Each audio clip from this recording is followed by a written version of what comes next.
about our Duval County public school system and what's going on with that. So before I get started, can you hear me in the back? Good, good. So again, welcome. This is our monthly meeting. So as Beaches Watch, this is part of what we do as our service to the community. For those who don't know what Beaches Watch is, we are actually a citizen.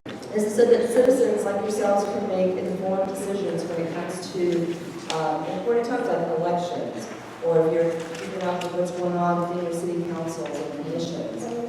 It's really important that they have the citizen feedback and that you participate in the government process. Again, one of the services that we provide is we hold these monthly meetings. It's the first Wednesday, typically of every month. We always have, as I said, issues that are germane to the community, to the beaches communities. And we really encourage the citizen dialogue and with our presenters. So we always have a Q&A after the presentation. If you're not a member of Beaches Watch, we encourage you to join tonight. Eileen, who's our membership director over there, we signed in. We have a brochure that you can pick up, and it tells you more about Beaches Watch and what we do as an organization and how we provide the service to the community. Your membership actually supports several things that we have started as an organization. We do our annual Give Back Award, where we select an individual or organization or nonprofit that has done some remarkable contributions to improve the quality of life for our citizens here. We also have our annual Friends of the Beaches Award, which also recognizes the same types of individuals or organizations. And most recently, I'm proud to say that this year we established a scholarship fund that is open to all Fletcher High School seniors. And it's an essay form, so they can write about how they can improve the quality of life here at the beaches, or if they were an elected official, what they could do to help improve those things. So we were able to give a $500 scholarship to one of the graduating seniors this year, so we were very proud of that. Each spring, we also hold a Beaches Watch social that's open to all of our members and their guests.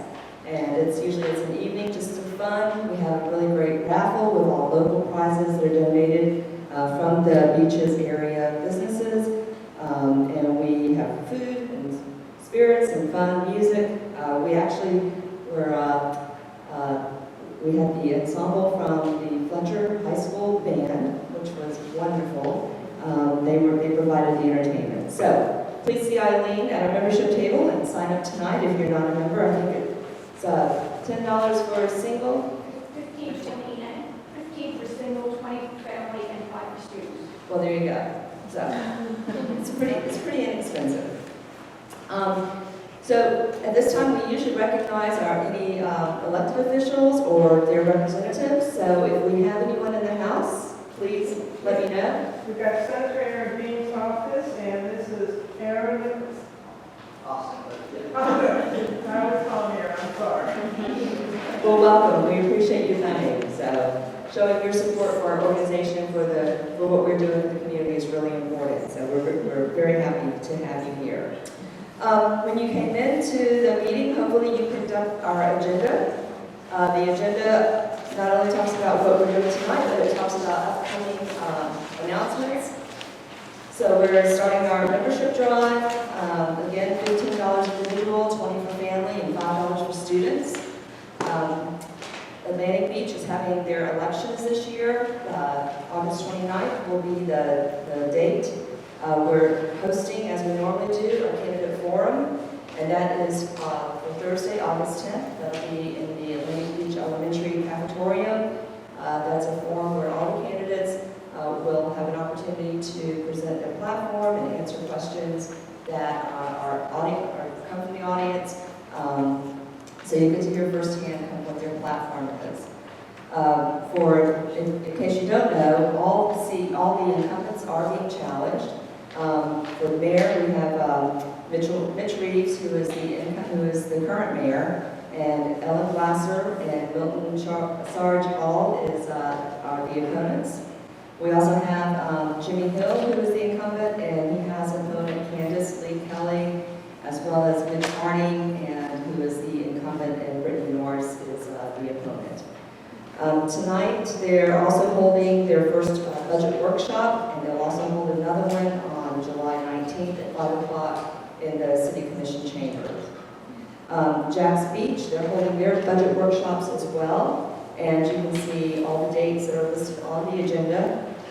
If you are living in Jacksonville Beach, I would certainly encourage you to participate, to attend that, and voice your concerns and what you think the priorities should be as they enter the budget year. Neptune Beach also is holding their budget workshop, and that will be Monday, August the 21st.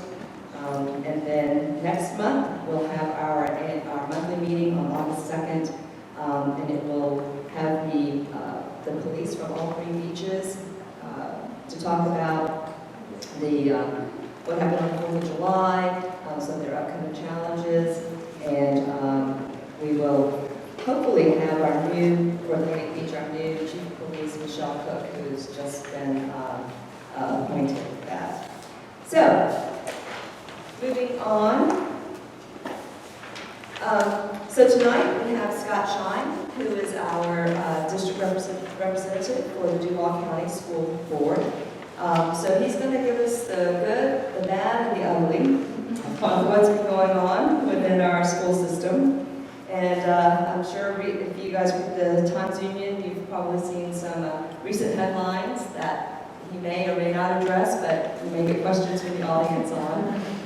So following Scott's presentation, we will have that Q&A. So I ask that you hold your questions and comments until the end so we can get through this presentation, and then we'll wrap it up with Q&A. So, Scott? Thank you very much. First thing I'd like to do is see we have a lot of folks from the school district here, so I want to recognize our principals. If we could go around just the principals that we have, and assistant principals, if they could just give us a wave and give us your name. How about back in the corner? That's you. I'm Kim Gallagher, Atlantic Beach Assistant Principal.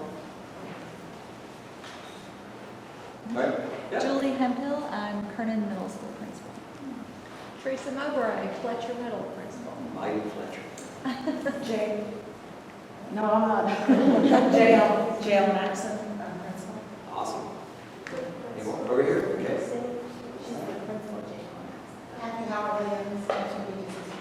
Awesome. Great. Sir. Good evening, everyone. Matt Peterson, Assistant Principal at Neptune Beach. Elizabeth Kavanaugh, Neptune Beach Principal. Amy Klein, Mayport Elementary Principal. Over here. Oh. Dean Ledford, Principal, Fletcher High. He's always keeping me straight. Okay, and we also have any others? Cameron. Sir. Yes, ma'am. Oh, yes. Cameron Mattingly, Principal at Jackson Beach Elementary. The best schools in the state. Okay, great. How about teachers? Wonderful teachers. Oh, your teachers here. How about back before my son's teacher? Yes. I'm in fifth grade. I teach at Jackson Beach. I'm Nicole Horton, fifth grade, math at Jackson Beach. Okay. Any others over here? What's up, Mary? Yes, Mary. Jerry Phillips, civics teacher at Fletcher Middle School. Yes. Right. Mary is famous because she's one of the only people who went up against this thing called the BAM machine and beat it in session performance. We talked about that a couple of years, but I helped them a little I bit with that. thank you for getting the right people to Well, I just threw the ball. I was just saying, threw the dead squirrel over somebody else's fence. And That's fine. Took care of that. Other teachers. Back. Susan Phillips, Principal of Czech. Signing in. Susan, you want to Right. Oh, hey! All right. That's great. You just said Susan Phillips. And we have. Okay, good. Now you're really under the pressure. We also have PTA and other parent groups. Yeah, we're all from San Pablo PTA, and I also am affiliated with the Duval County Council of PTA. Awesome. Any other PTA folks? Yeah, Atlantic Beach Elementary, I'm the PTA president. Awesome. Great. Any other? And also Mayport. Mayport. Yep, I'm ADE in Mayport. She's dual. We like her. I'm two schools. Great. Well, thank everybody for being here. I hope we didn't miss anybody. Really appreciate it. Let's go ahead and we'll get started. First thing I want to talk a little bit about is how we're structured as an organization and all the different players in education. It's, as they say in the modern world, to use a modern term, it's complicated. So the first thing we have that sets up our format, or in essence our constitution for the school board, is the Florida Constitution itself. And it actually specifies that we have a free and equal school system in the state of Florida, public school system for students. It also establishes that we have an elected school board. And this is very interesting because you have a constitutional right to an education. If you are expelled, you actually have to have a hearing before the school board before that can officially happen. That's how important education is in terms of the constitutional right. If a student is arrested and they're incarcerated, we actually have a school in the Duval County Jail as well as the detention center. The next thing that happens in our legislative oversight is the Florida legislature itself and statute law. So, in fact, it's important to note that school board members are Florida constitutional officers. So we have a similar capacity to, say, tax collector or property appraiser or a state representative. So our job is to actually execute on the laws of the state. We don't always agree with those, but it's our job to follow them, and we're sworn to do so. If that was not enough, what's in statute law, we then have another layer, which is the State Board of Education, and the administrative side of that is the Florida Department of Education. So they cook up another set of rules, it's called administrative law, and they set a lot of things like the standards, the cut scores, for which scores will be A's, B's, and C's, etc. And following the blue line down, we then hit the local community. That's us over on the far left, the school board. We are legislative members of the government. So we set the budget, we set rules, but we don't actually run the schools. The superintendent is the administrative side of that. So you folks who live out here at the beach, you understand that you have a city council, but then you have a city manager who actually runs the operations. Similar arrangement here with the superintendent. And of course, Jacksonville is Jacksonville. Everything is unique here. We have another side, and it's the City of Jacksonville Charter. And the charter is actually like a constitution, but for the city government.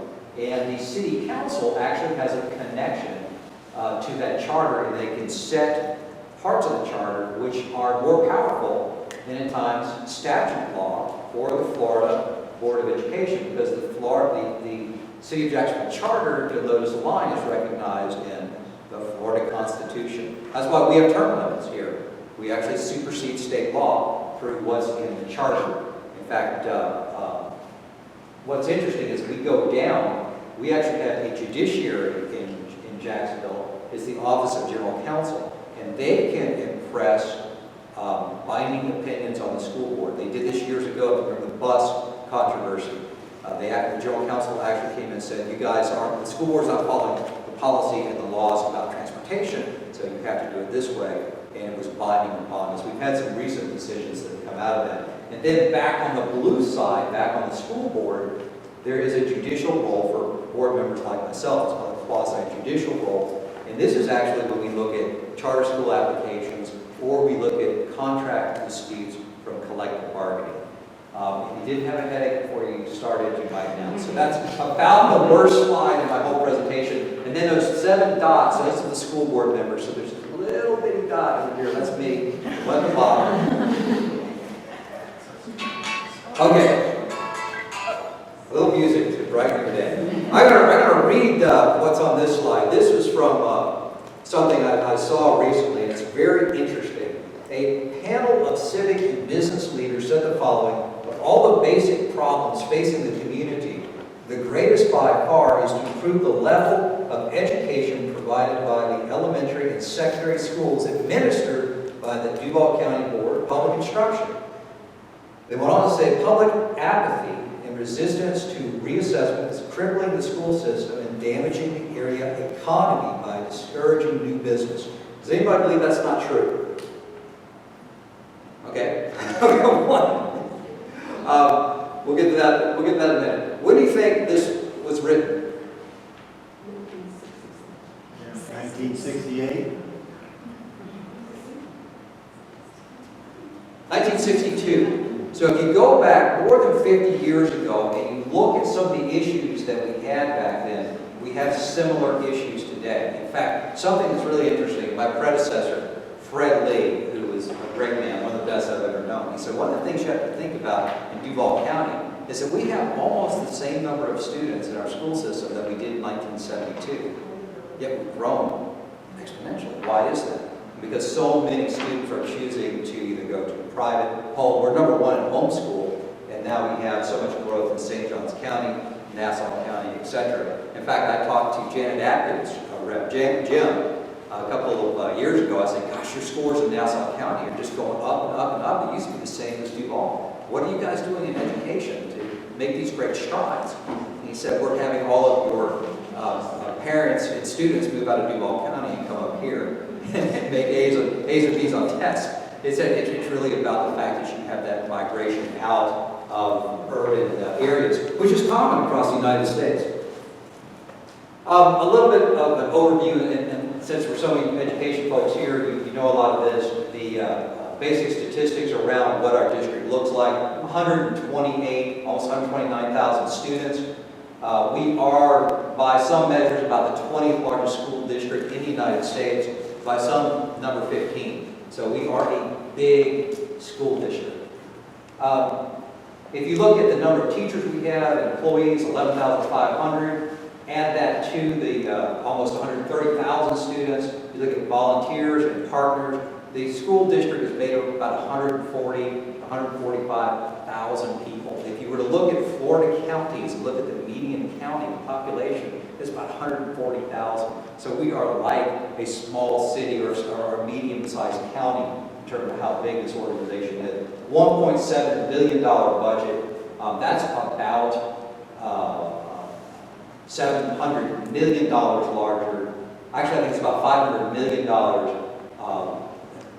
larger than the city of Jacksonville's total budget right now. So we are the largest governmental entity, domestic governmental entity in the city of Jacksonville. Where does the money come from to fund education? About 20% from federal. You hear the terms Title I, Title II. These are programs that are specific from the federal government to fund things like low-income schools, teacher training, etc. And what's interesting is that, getting back to a little bit of civics, in the Constitution of the United States, we have these things called amendments. There's 10 of them. And number 10 says if it's not something specified to the federal government, it belongs to the state. Well, education is a state element, but the federal government has all this money that they've accumulated all the years from taking it out of our paychecks, and if we want it back, we have to do things their way. Or they say, well, we won't give you the money that you already paid us.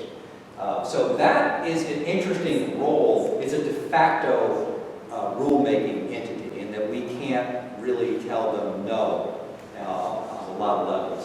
44% from the state. A lot of that is going to be monies collected through sales tax and the other state mechanisms. And that money, both federal and state money, largely rolls into what we call the general fund. That's what we're going to use to fund teachers, special programs, the general things that provide education, curriculum, materials.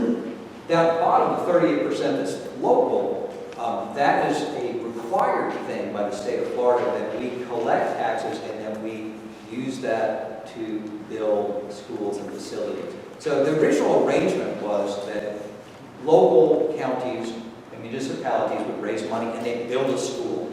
And the state would give you money to hire teachers. And that's really a big part of what my job as a school board member is supposed to be, is raising that money, building schools, and staging this environment where the teachers are brought in to educate students. In terms of what we look like, and this is something that's real important because we always get hung up on, well, St. John's, they're number one. But if you look at how big St. John's is versus Duval County in terms of number of students, it's not very big. In fact, the typical Duval County school district is bigger than Baker or Nassau County. There's about 110,000 people that live in the district here, District 2. And what's interesting is if you go in and you say, well, St. John's, they're number one, 80% or so of their kids are passing third grade reading. But if you look at Duval County, how much bigger it is, we have about 2.5 times the number of kids who actually pass the same test. So how much more education is being successfully rendered? If you look at raw numbers, we're still way ahead. But if you look at per capita, well, you see a difference. And what's important about this is that when you hear statistics about education, it's important to know what was counted and why. And what really is it really an apples to apples comparison? Maybe this next slide will tell us more about that. Okay, this is actually a numbers on this because they just came out. But if you took every school district in Duval County and you treated it as its own county, like out here at the beach, we call that Ocean County. That would be an A county. In fact, when I first looked at these numbers, guess where we would rank in the state of Florida? Number 1. We'd be the top school district in the state. And remember, we're bigger than Nassau. That district's bigger than Nassau. It's bigger than Baker combined. So is that fair? Absolutely. But it tells you a lot about the population that you're serving. It's the challenges that you have in different districts. And you'll notice over here the Northwest Quadrant and the Ortega Riverside District 5, those districts have a lot of schools that struggle, but they're rated as a B because that's also where we have the academic magnet, so that pulls those numbers up. Now what's interesting, I'm quite sure District 1 now pulls into the B category, so when we get these numbers updated, and I try to get this slide back out and put it at the beach leader, but we do have good news, and I think that's coming up. Yes, good news about scores that just came out, statewide assessment. Big 7, and that's what we compare ourselves to. You can see everybody scored a B in 2017. There's a lot within that. In fact, as you know, a B can be a 3.0, 1, 3.9. In fact, this is one of the things my kid got into. He was one of those kids they call it minimum effort, maximum return. Yeah, well, I get a 99 or 98. Yes, you know this. When a 91 is still an A. Yeah. Well, you found out why you don't go to that 91 a couple times. And I think you got a B in gem. And that was fun. And I was like, you got a kid in gem? But if you look at Duval County, 15, 16, 17, we had Bs 3 years in a row. And that's the first time that's happened, according to our administrative staff. The other thing is what we look like inside of the B. We are 3 percentage points, a 3 percentage point gain in our numerical score will put us in an A. And we're tied for second place with, who is it? Somebody else on the list. But we're number 20 in all the Florida counties right now. So when you see these numbers, what we used to think about Duval County Public Schools, and we saw the slide before, all of those districts that are A, we really need to change in the community the perception of what the school system is really all about. In fact, for a large district, it's exceptional. And there's another measure we use, it's called the NAEP study. It's a smaller study, looks at big city schools. We're top dog on many different measures, including ESE students. The last survey, we were the top in the state. And what's interesting is when you look at the NAEP survey, it's all around the United States for major districts, major cities. You'll actually see several other Florida districts that participate in that survey also in the top number. So we're competing against some districts that are very, very good in Florida. At the bottom here, what I also talk about, places that we just did outstanding. Algebra 1, Algebra 2, Geometry, and Biology. We're the top, ranked number 1 among the Big 7 for those items. And one of the reasons that's exciting is if you look at how we score schools, mathematics is very important, including algebra. That's a place we struggle. We talk about putting incentives in for educators because it's hard to find good math teachers. And we've made good inroads there. So I'm really excited about that. Now, looking at our district, we've had a few ups and downs, but overall, you can see this is an exceptional district, mostly A's and B's. We went up at Fletcher High School. And let me say this, a lot of folks looked at 16 and they couldn't understand how in the world Fletcher, the same year it had the record, all-time record graduation rate, it was a C. So we go back to that chart before in the Florida Department of Education. They obviously were in first place when they took math. So they cook up these algorithms to measure the schools, and sometimes they are highly arbitrary. What happened with a lot of our top schools in the state, they went back and looked at measures and said, okay, we're going to weight very heavily improvement. And when you're already very high on the list, well, how much can you improve? You're about to hit the ceiling. So that's what hit Fletcher. Fletcher is still outstanding. I saw it on a list the other day. I think it was number Forbes rated in the top 3% of schools in the United States. We had Atlantic Coast was in the top 5. About a quarter of the kids go to Atlantic Coast. And then you look at a school like Stanton-Paxson, they're frequently listed in the top 10 schools in America. So a lot of great schools in our district. So Fletcher High School was up, Mayport Elementary up to an A, Finnegan an A, and Kernan Middle, outstanding, up to a B. That was another alma mater for my boy. He got a great education there. Landmark is actually just dropped into the C category, but what's interesting about that, that's a very big school. It picks up all the way out over to the St. Johns River. All righty. So some great work there. Now, talking again about finance, I got my Fletcher purple on this one.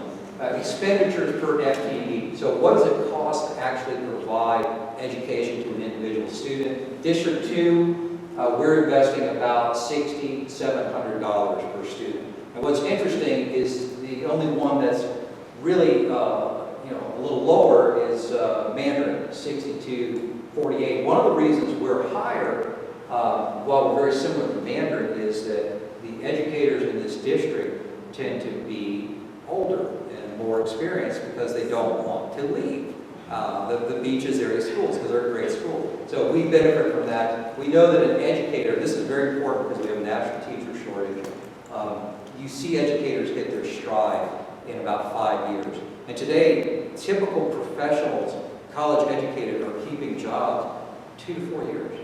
And with educators, you don't even hit your stride for 5 years. And we lose about 50% of the folks in that period. And that's both good and bad. Some folks aren't cut out to do it, so they move on. And then we have the other 50% that stay. You can go through the boot camp 5 years in a classroom.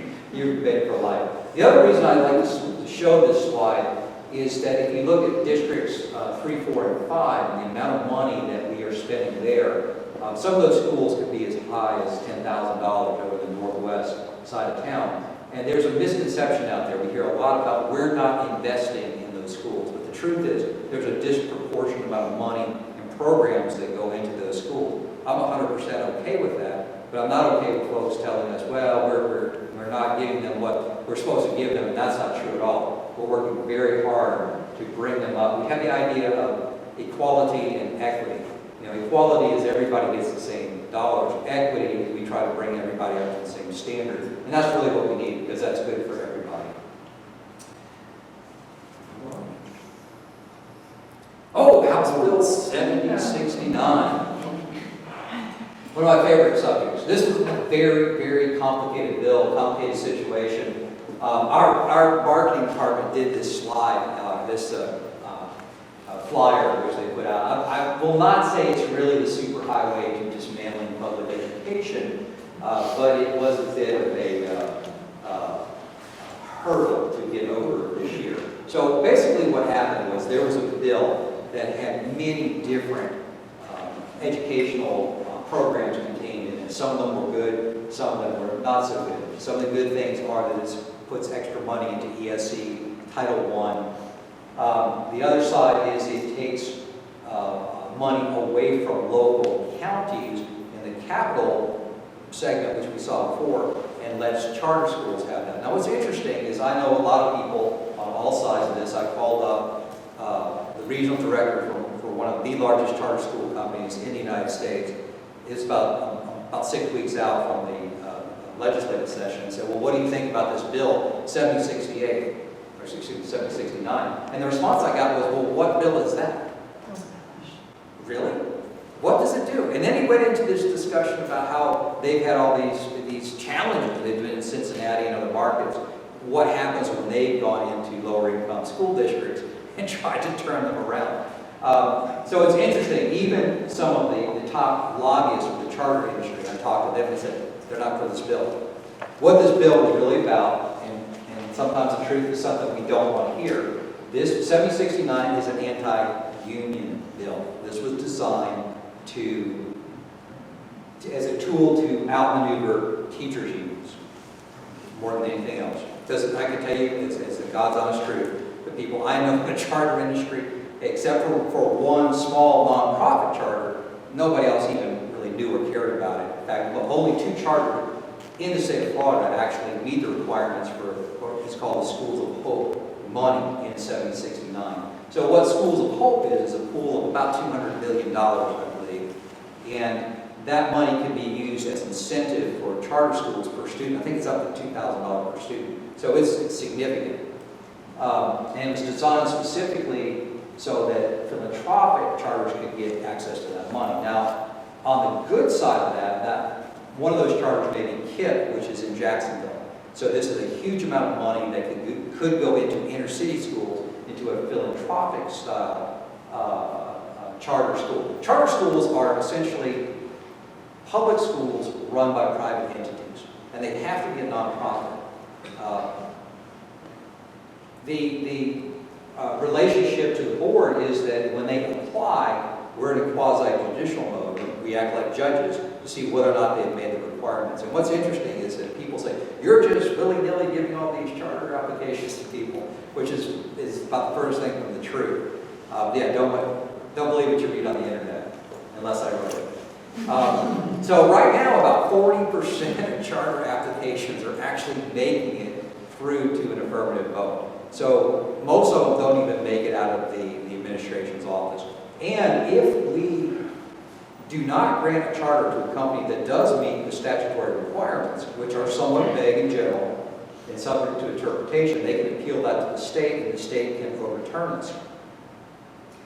This bill has something new with all of that. It used to be they overturned us and we were embarrassed. Now they overturn our decision and they make us pay the charter schools legal fees. But Duval County, we've done a good job in that we have virtually no situations where we've been overturned, which is good. When the charter schools come to Duval County to apply, they look at our record and say, okay, Duval knows what they're doing, and we actually negotiated with a lot of the charters. We want them to do certain things, so they'll bring up their academic achievement, etc., in return for granting them, their charter. Let me say this about the bill. I was particularly concerned about the capital funding, because what that does, it allows charter schools to share in that. And remember, they're public schools run by a private entity. But we have a capital crisis. We're going to talk more about that in a minute. But every year, we're taking $150 million of unfunded repair and maintenance on our physical plant, our school facilities. We need a new school at Fletcher, new high school at Fletcher, and we're carrying that forward to the next year. I just saw a report that came out that says in 10 years, that number could balloon up to $500 million. So that's a big ticket item. And another thing, we have the oldest school facilities in the state of Florida, and right now we have 20,000 open seats that are not filled. So we have a huge amount of essentially waste. And we're repairing buildings that should be closed. And people say, we don't use the word close, we talk about consolidate. Well, here's the truth. We're going to need to rebuild our school district. We're going to need to consolidate some schools. And the truth is, we're going to have to close some schools. So when I hear, well, consolidate, well, what's the truth? What are people going to really see? They're going to see the schools closing. So let's go ahead and get that out. You want the Band-Aid pulled fast or slow?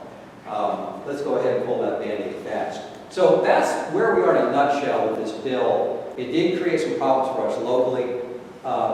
And let me tell you this, our legislative delegation, these folks, they're not experts in education, but they are supporters.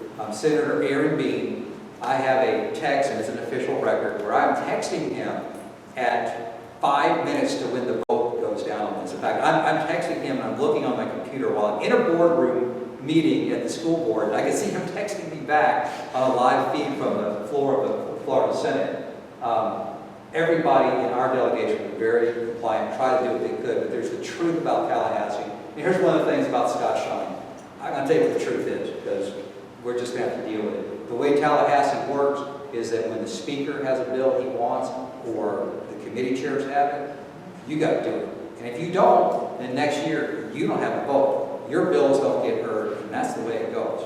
So one of the things about problems created by this, we're going to have to deal with it next year. I've already started talking to Eric Bean, Cord Bird, Clay Yarborough about coming back next year and what we need to do to make our funding whole. Pat Willis, our superintendent, they're already working on a number per student that we're going to try to push to. So we'll be talking more. Aaron Bean is a good guy. And let me tell you something. I've known him for like 15 years. Sponsored a bill for me 15 years ago or so. He's been a legislator. He is a good person. But these are individuals that they have to do what they have to do to be effective. And sometimes that means they give And if you can't just fight back in Tallahassee. It's not like the real world. It's something, I don't know what it is. I tell you what, it's funny, when I think about all the challenges I have on the school board, I look at what they have to do. Okay, capital crisis. Again, we talked about $150 million maintenance bill every year being rolled forward. That's the bottom. And again, to any of the statisticians, math teachers, that horizontal axis, no, the vertical axis is not linear, it's categorical. So 2017, our current situation is every year $150 million in unfunded maintenance rolling into the next year. So what happens is we aren't fixing things. They're broke, the pipes are leaking, but when the air conditioner shuts off, we have to go fix it. And that's how we're dealing with that. So what does that look like by as early as 2028? It looks like $500 million. That's $500 million. Now, what we really need now, according to Nikolai Beatty, when he was here and he looked at these numbers, is we need about $1 billion to go out and rebuild, consolidate, close schools. And to do that, we don't actually have that $1 billion right now. We have to get a bond. So we have to borrow the money, and we have to raise taxes to do it. The payment on a bond like that would look something like 30 to 40 to $50 million a year. The number keeps going up, and I've been on this now for 2.5 years saying, let's get this done. Because interest rates are as low as they're ever going to be. Bond rates are as low as they're ever going to be. Another thing that happened is our bond rating went down because the charter schools now get a bite of our capital dollars. So the bond rating agency said, well, wait a minute, you have less money, so your bond rates goes down. And that also affects what the cost of your money is. Now, the good news is, what we say about good, bad, and ugly, the good news is the only way we're going to get the bond funded is to have some type of dedicated incremental funding to do that. Either sales tax, or we get special permission to have ad valorem. And we also need to look at diversifying our tax base, because we have this single source of funding coming in from the state, and that is problematic. Capital is funded by real estate, so when we had this real estate crash, we had that problem. Warren Jones is on our board now. He's a 26-year member of the Jacksonville City Council. He's an excellent leader, statesman, and very knowledgeable. And the city of Jacksonville also had to deal with this. And that's one of the reasons they incorporated things like the excise fees, excise tax, because they were forced with this problem of a very limited source of taxes funding everything. And what that does is it creates volatility. And unlike the federal government, and the federal government's going to shut down Monday, you hear that all the time because they run out of money. Schools can't do that. They can't shut down. And a lot of why we have those laws you saw on the first page is so that schools don't get in situations where they shut down. So, if we have, again, some of the math over the next 10 years, if we get that $1 billion, if we pay $40 million a year to get that $1 billion to do this massive rebuilding initiative, that comes to 10 years, we've spent $400 million to pay it back. But what does $400 million look like on this chart? It's less than what happens if we just roll forward our maintenance. And if we keep rolling that maintenance forward 10 years down the road, and we just have a $500 million bill, we don't have anything to do. All right, then you go up to the top and you say, okay, we've got 20,000 classroom seats that aren't filled right now. We have an incredible amount of waste. So if you just apply that back to the physical plan, this is a raw number, so it could be give or take quite a bit. If you apply that, plus the money that we need to do these repairs, the waste and the repair money comes up to almost $2 billion, and that I should have designated, that's in 10 years. So should we do this now? I would say yes. A lot like the pension thing. The longer you let this thing go, the worse it's going to get. That's how it got into this situation. For those of you that don't know, I am a conservative. I'm a fiscal conservative, but I'm also one of these folks where I'm not at all a fan of kicking the can down the road and putting a bill on our kids. My kids are going to need to work hard to pay my retirement bills. All right, now let's just completely switch gears to talk about something else that I'm very passionate about. We did have an issue out here at the beach where I believe it was the first grader brought a magazine of bullets for a 9mm pistol into a school. We do have firearms that come into the schools.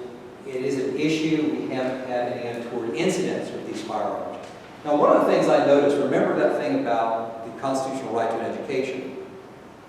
So we have these kids coming in, who are being expelled because they brought a firearm to school. We have a big report telling us all about the case and how it happened. A lot of times they'll show a picture of the firearm. But I kept noticing these firearms, things like the Jennings 22 automatic, and initially sold new for $60. So the original Saturday night special. I saw another picture of this gun, this pistol, one of the breaks open from the center and has a lanyard ring at the bottom. It looked like it was from like 1919. Like, where are these kids getting this? And then we did a report, and we're like, all these firearms are cheap, inexpensive, out of date, some partially working.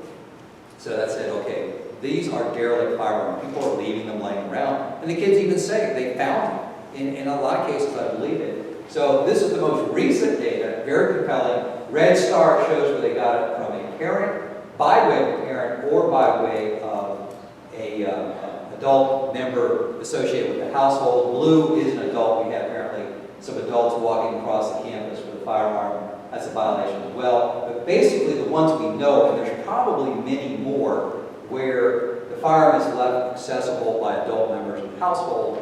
Now, if you want to take half the guns out of schools, lock them up. Get the parents to understand that if you have a firearm and it's not under your direct control, lock it up. Now, I'm a big Second Amendment guy. In fact, Coach Scott has 5 different shooting sport certifications, including an FWC range safety officer certification. So when people start saying, that liberal Scott Shine must take my guns, I'm like, no, I don't. But what I want you to do, if you have exercised your Second Amendment right to own a firearm, that you also exercise the responsibility to take your firearm. If you have children anywhere that could get access to it, lock it up. And here's the thing about firearms in schools. Number one, it's illegal for a child under 16 and a half. Number two, if the parent allows it to be accessible, just the fact that it's accessible, that's a criminal violation. If the child gets it, that's a criminal violation. If the child displays it, that's a third violation. And we haven't been enforcing that. I'm now pushing the administration and our law enforcement division, when these things happen, push for prosecution. It's a second degree misdemeanor, I believe. You know, and I hate the fact that we need to do that, and parents might get in trouble, but we don't need a firearm in a school. Good news. We have a program called Eddie Eagle with our very young students, educates them about firearms. Is that working? If you'll notice, the firearm was discovered by, look at all those student tips in there. I love seeing that. That's working. So empowering people, educating. How powerful is education? Look at all the student teams. We've changed the paradigm of children coming forward and talking about firearms. Not just a issue with firearms in the school, but another thing I think is important, and why I believe as a society we need to realign our belief system around firearms, is where firearms are a danger and who they're a danger to. So if you look at this chart, leading causes of death by age group in the United States, and you look down at the young children, look at the red, those are homicides. Look at 15 to 24, number 2. And of course, suicide and firearms are implicated in many of those situations. Now, you come over here, I'm actually in the 55 to 64, and this is the most common category for a gun owner, 55 to 64, folks just like me. And it's interesting, you look at the things that are going to kill me, heart disease, cancer, respiratory disease. If I stayed out of McDonald's and quit smoking, which I did 30 years ago, that's going to do more for me than having a firearm ready and accessible. But there's a belief system for a lot of people that that's a safety device. And in some ways it is. But who has the risk? It's young people, homicide, suicide. And that's something that happens outside the home. I think as educators, we need to start looking more at the environment children are surrounded in. And this isn't about judgment, because I'm not going to ask them to hold their hand, but I know everybody in this room knows people, family members in the red and the green. It happens. And what this is about is responsibility, and making sure we minimize all of those untoward incidents with children. So, you know, I tell everybody this because we need to start changing that point of view within our society. And when I was a kid, we had the first Earth Day when I was in the 5th grade. And the idea back then that you're going to have bins to separate your bottles and cans. I mean, that was just, no, that will never happen. And today, those things happen. We change as a society. And with this right here, we need to change our views about firearms, lock them up, put them in a safe. The typical handgun today, a quality firearm, is about $500. A lock is about $10. So if you can't afford the lock, you can't afford the firearm. And the last point I make on this is virtually every firearm sold in the United States today comes with a gun lock. But we haven't taken a gun off a kid that had a gun lock on it. Something to think about.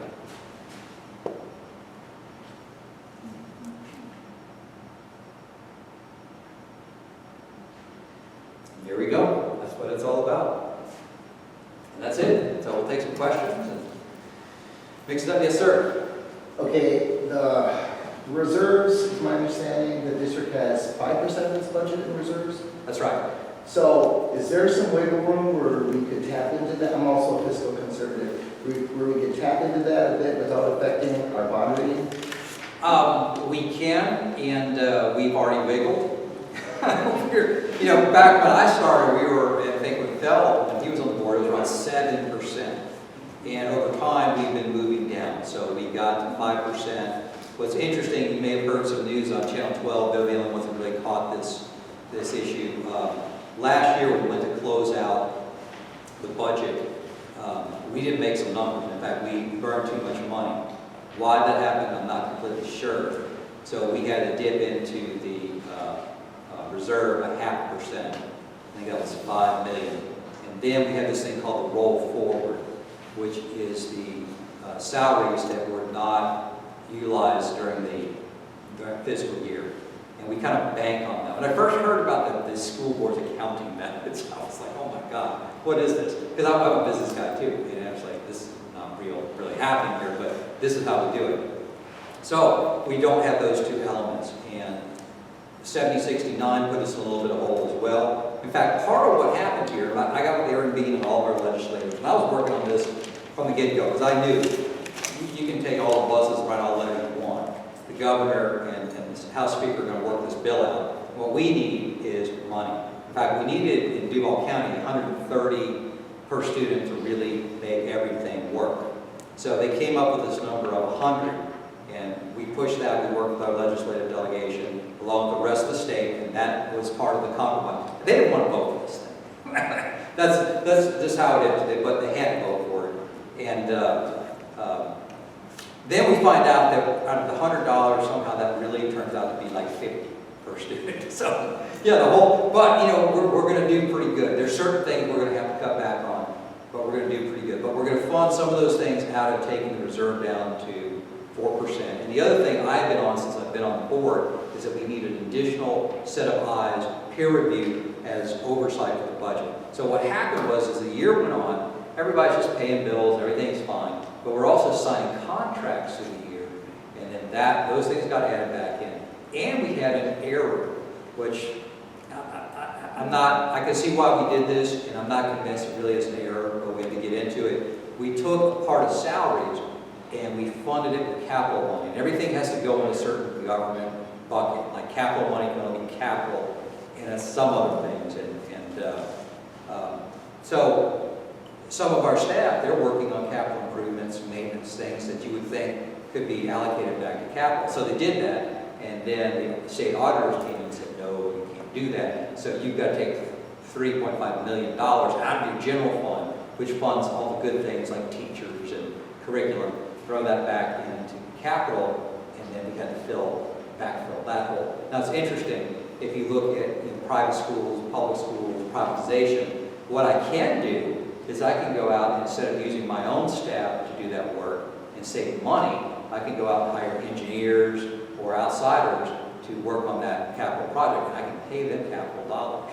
So it's funny how some laws work. They incentivize you to privatize or spend money or waste money, which that would be a waste of money, but then there's also realities about what you got to do. To answer your question?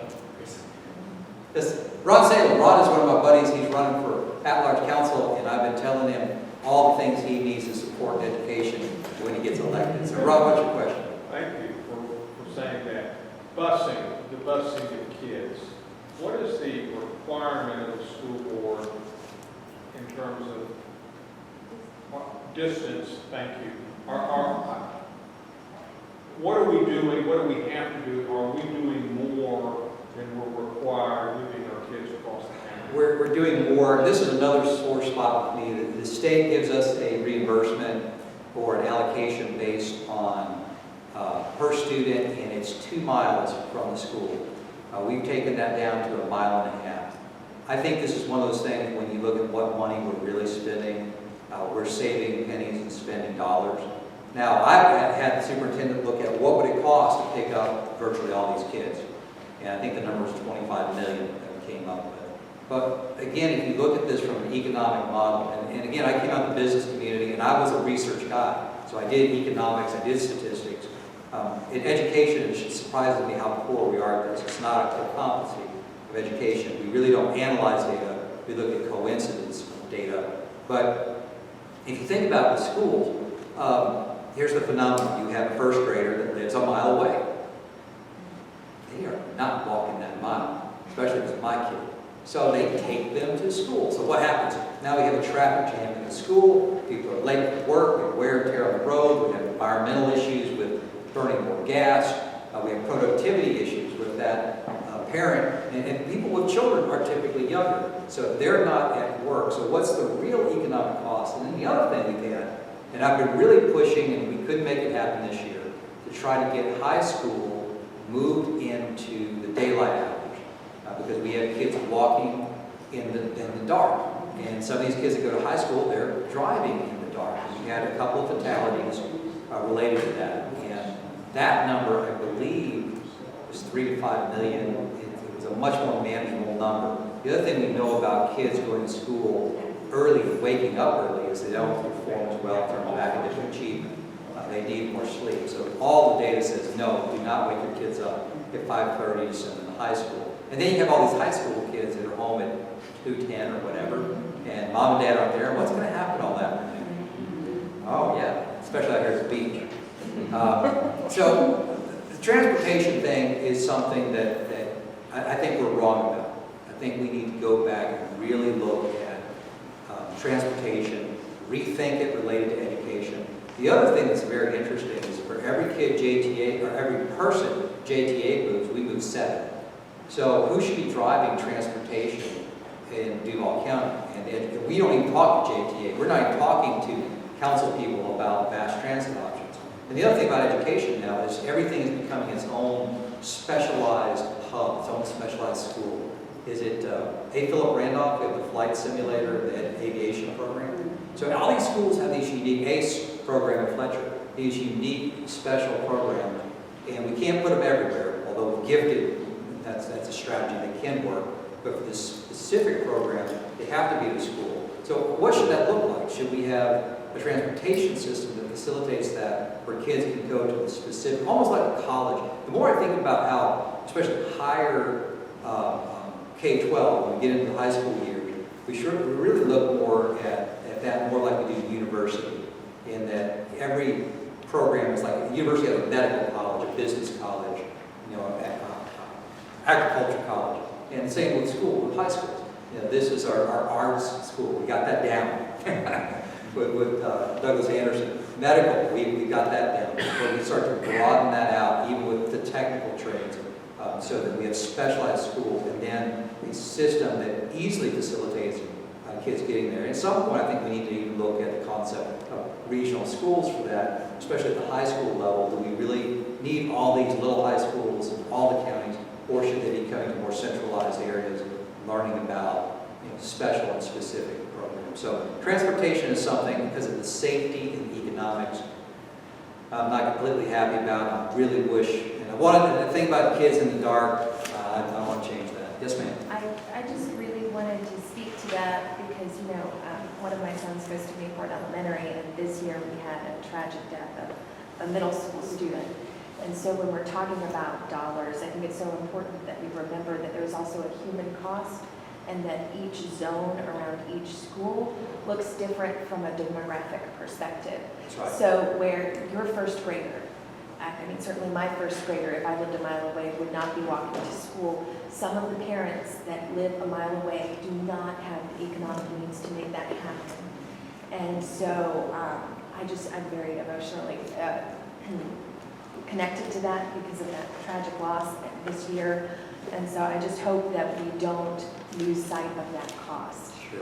You And know, that's another. looking specifically at schools, because I think, yes, you can save in a global sense, but if you are painting everybody with the same brush, every little dot point, is not the same. No, it's not. In fact, that's an exceptional point because that is very true. The transportation element out here is very different because a lot of folks have that option. Lower socioeconomic groups, they don't have that. And so, again, we talk about equality versus equity. That's an equity problem. The other thing, the Mayport situation, which I was very concerned about, I know the leaders of Atlantic Beach are working on this with Department of Transportation, trying to make some headway on that. But there were buses going by that child line. It's arterial road. So I've also tried to do something with, we don't have kids cross an arterial road or walk along one. And are all those buses full? Could there be a situation where we stop and pick them up? So there are buses going by the kids in the morning. And the thing is, we have to look at the data, we have to look at the cost. But it's interesting. I grew up in a relatively small town, and that bus picked me up, and I went and looked it up. It was about a mile away from school. And I can remember I got in trouble because I didn't want to go to school one day, and I just left when I got there. I walked home, and everyone freaked out. Oh my God, you walked from school? And these kids are doing it every day. So, yes, sir. I'd like to encourage you in your thinking about JTA. Yes. That's a very obvious way of dealing with things. Might also help improve downtown because all your buses converge there. It's one ride downtown for most people. Secondly, I think I heard you didn't mention for-profit charter schools, but aren't there for-profit charter schools in Florida? Technically, no. Here's how it works.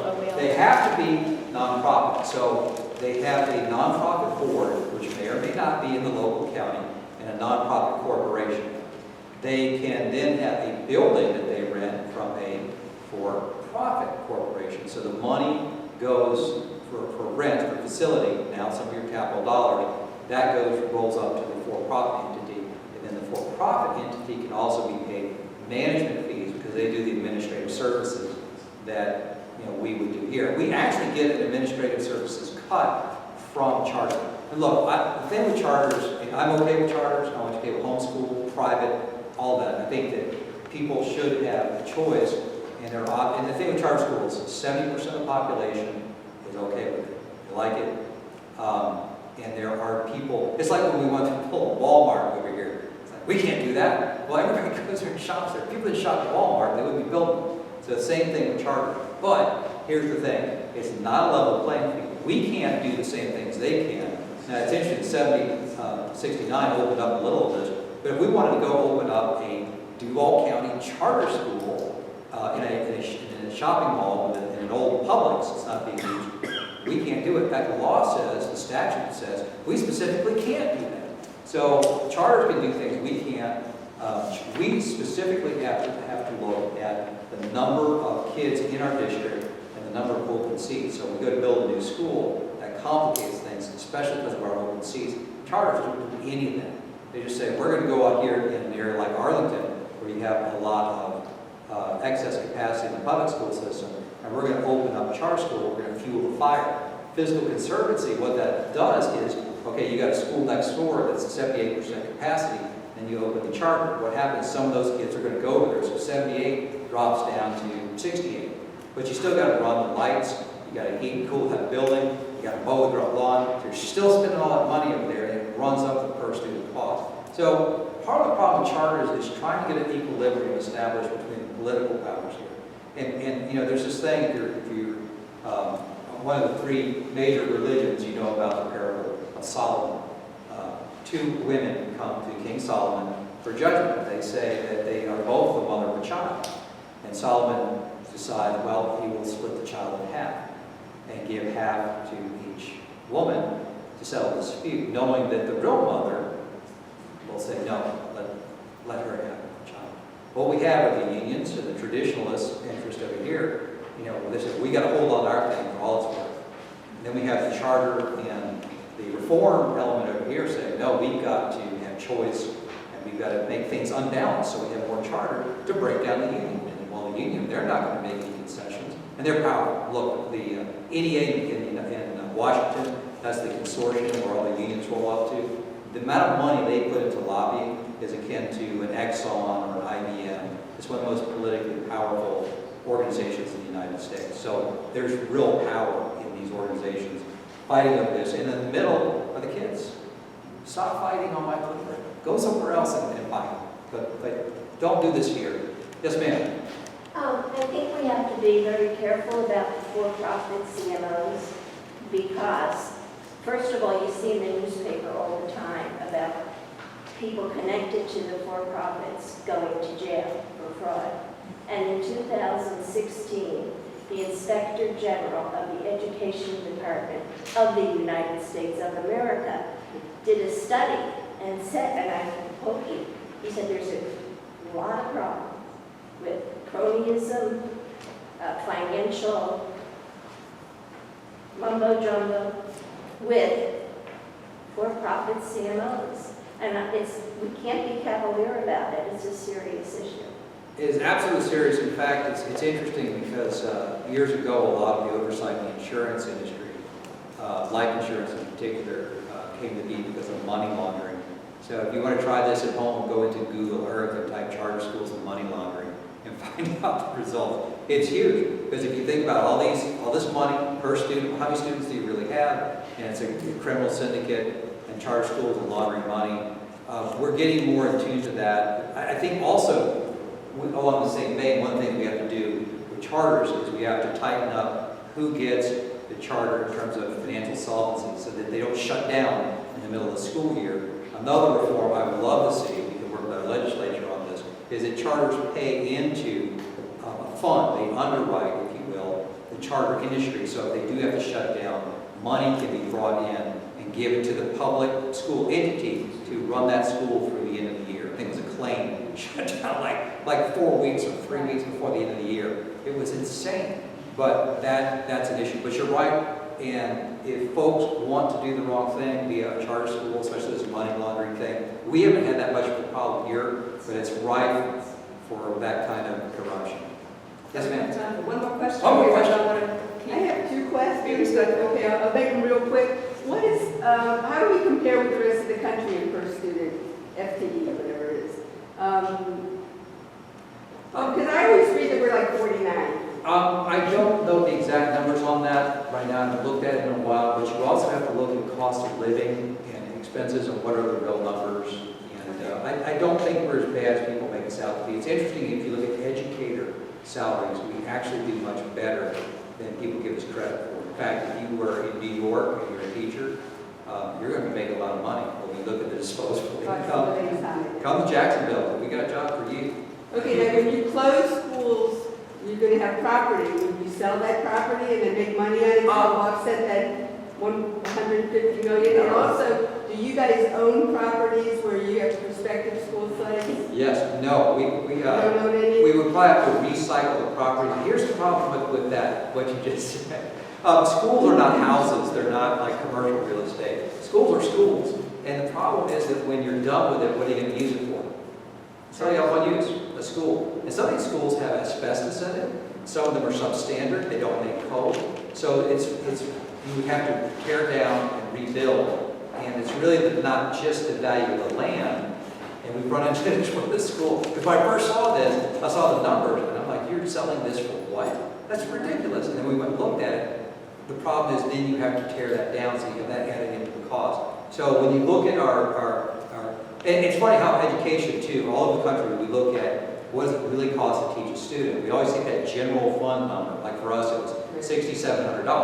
But the real number for all of our students is like $14,000 a year, because that's $700 million capital. We write a check for that every year, but we don't allocate that back to students. But that's the truth. It's about $14,000 per student. And in the education world, your real estate, when it comes obsolete, is worth virtually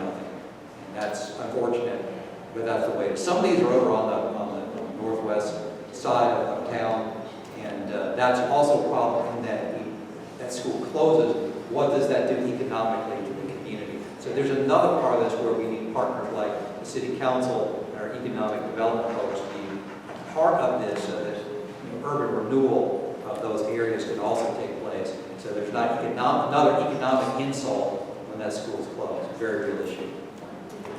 All right, well, let's give a nice hand to Scott.